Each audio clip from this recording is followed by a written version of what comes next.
People is the key to business success. Service is how you keep them. And being fair and sharing with your employees how you build great organizations. Every business that I've started, I have always had the policy that none of us were smart enough to make it what it was.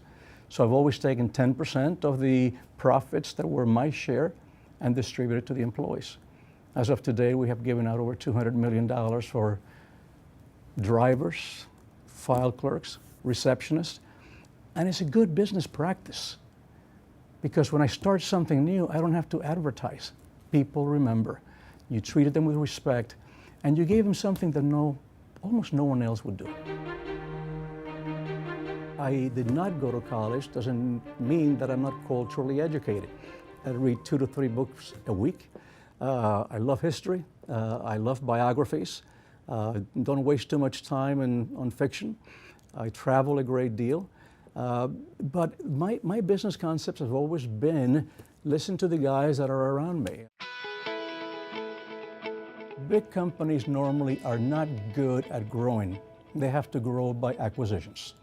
So my goal was never be a public company. It was never to be the largest. It was never to be the most interesting.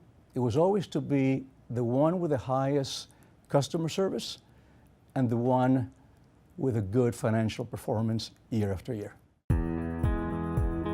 How do you move forward when you're starting, and how do you get the energy to get up every day when you don't have a single customer and you're in sales, you're literally unemployed every single day, and you have to find somebody who's going to help you feed you and your family?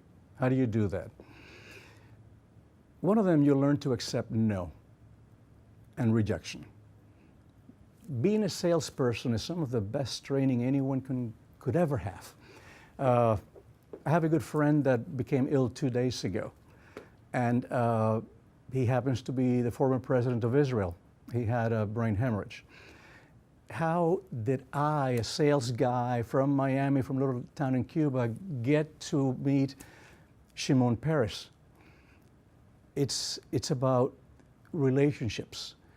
And he is a man that taught me a great deal. Taught me about the Jewish people, taught me about the importance of philanthropy. You know, why it's important to give. When we come to this country with nothing, the first thing we want to do is we want to keep what we have. We don't want to give it away. So that is a learned process that we have to go through. But you have to believe in yourself. And you cannot be afraid of failing. Accept rejection. Failure is a necessary encounter on the path to success. You have to fail. If you think that you've done 2 to 3 things and they have all worked out well and you're a genius, buddy, you're not, or young lady, you're not. I wasn't. Everything I've learned from making mistakes and failing. I've learned nothing from success, except that it builds up your ego, and then somebody hits you with a 2x4 and you go back to reality. Failure should be embraced. I've always been very well aware of my limitations, and it is almost more important to be aware of what your shortcomings are than what your attributes are.